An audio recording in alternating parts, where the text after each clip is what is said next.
They were just minutes from landing, when everything went horribly wrong, and one passenger's camera captured the moment no one expected. Yeti Airlines Flight 691 was supposed to be a short, scenic hop into Nepal's brand new Pokhara International Airport. But as the ATR-72 lined up for its final approach, something didn't look right. From calm skies to sudden chaos. What happened in the next few seconds turned this routine flight into one of Nepal's deadliest aviation disasters.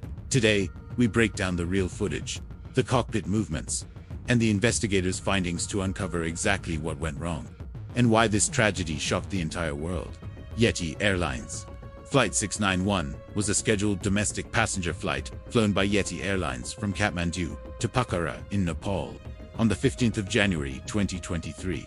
The ATR-72, being operated on the route, stalled and crashed while landing at Pokhara, killing all 68 passengers and 4 crew members on board. The investigation revealed that the first officer had accidentally feathered the engines, causing a loss of thrust. The flight took off from Kathmandu's Tribhuvan International Airport at 10:33 a.m. Nepal Standard Time. It crashed on the bank of the Seti Gandaki River while on final approach to landing at Pokhara International Airport. A video filmed from the ground showed the aircraft banking steeply to the left before crashing 213 feet away. Another video of the crash was streamed live on Facebook from inside the plane by a passenger, Sainu Jaiswal, showing that the passengers were unaware of the situation until seconds before impact. The crash occurred in Gandaki province, between the old Pokhara Airport and the new Pokhara International Airport, which was opened 2 weeks earlier and also where the aircraft was intending to land.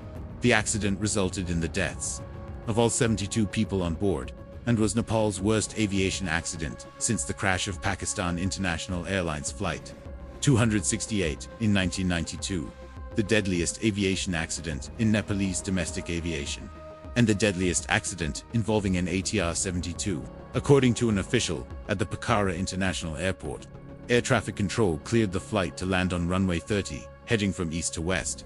But the captain requested the opposing runway 12 heading from west to east, minutes before the crash. Flight tracking service Flightradar24 noted that during the flight the aircraft had been transmitting inaccurate speed and altitude data. There were 72 people on board, of which 68 were passengers and 4 were crew members. Among the passengers were 37 men, 25 women, and 6 children, 3 of whom were infants. 71 bodies were found. On the 17th of January, authorities began returning the victims' bodies, the majority of which were burnt beyond recognition to their families. The United States Department of State announced that 2 U.S. citizens died in the crash. Although Nepalese authorities did not report any American deaths, the plane was under the command of Senior Captain Kamal K.C., with Anju Katiwada as co-pilot. Katiwada's husband, Deepak Pohrel, who also worked for Yeti Airlines, died in the 2006 Yeti Airlines Twin Otter crash. Katiwada was set to qualify as a captain upon the successful completion of the flight, and the flight was being used as an unplanned opportunity for instruction. The airport was closed as authorities launched a rescue operation. The government of Nepal summoned an emergency cabinet meeting following the crash.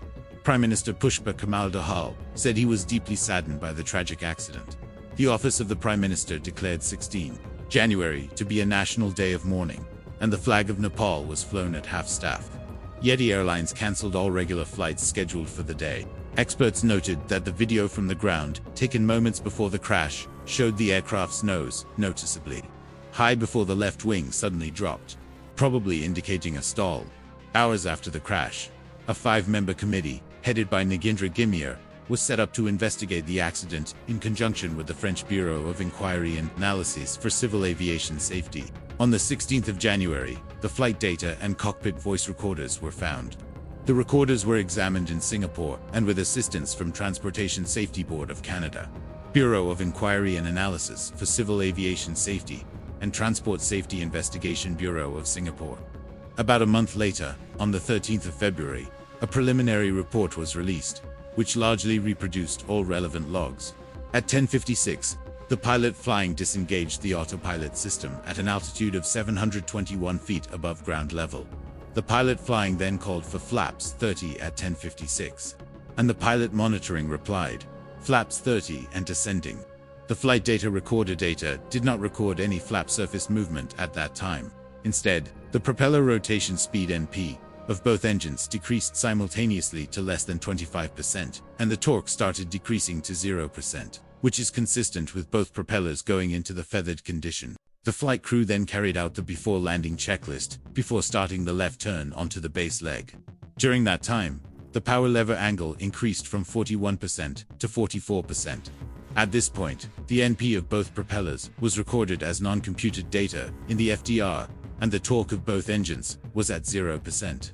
When propellers are in feather, they are not producing thrust. At 10:56, another click was heard, followed by the flap's surface movement to the 30 degrees position. When ATC gave the clearance for landing at 10:57, the pilot flying mentioned twice that there was no power coming from the engines. At 10:57, the power levers were advanced first to 62 degrees, then to the maximum power position. At 10:57, the pilot monitoring repeated again that there was no power from the engines. The aircraft's propellers had been feathered for about a minute before the crash, causing the engines to produce no thrust and leading the aircraft into a stall. The condition levers, which controlled the propellers, were found in the wreckage set to the feathered position. Seconds preceding the crash, the pilots discussed a total lack of power and even moved the power lever to the extreme, but failed to recognize that the condition levers were incorrectly set. Speculation at the time, eventually confirmed by the final report's finding of probable cause, was that the pilot monitoring, Kamal KC, had inadvertently moved the condition levers in place of the flap lever when asked by the pilot flying. Though differently shaped and operated, the three are next to each other in an 8. When, about 20 seconds later, he set the flap lever properly on his own, he failed to account for his previous mistake, implying that the landing checklist was not properly followed, due to the shortened final approach leg of the visual approach for runway 12. This flight, like another 3 days earlier, failed to achieve the stabilization criteria, which are important for a safe landing, at the gate height of 500 feet above ground level. This led the Aircraft Accident Investigation Commission to recommend the Civil Aviation Authority of Nepal conduct a comprehensive study for the determination of an appropriate flight path that allows a stabilized visual approach.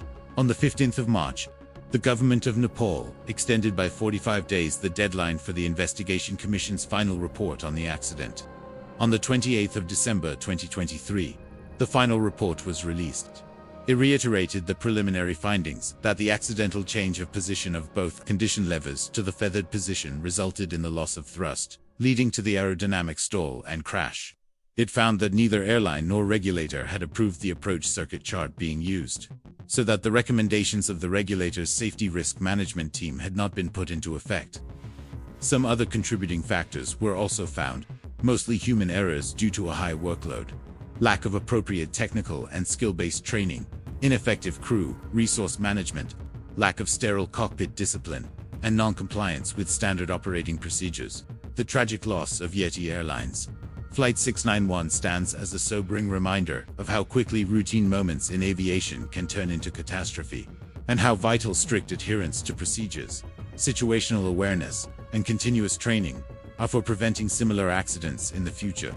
As investigators uncover the chain of events that led to the disaster, each lesson learned becomes part of a collective effort to make flying safer for everyone. If you found this breakdown insightful and want to explore more real-world aviation mysteries and accident analyses, be sure to subscribe to the Black Box series, where every flight tells a story, and every story teaches us something invaluable.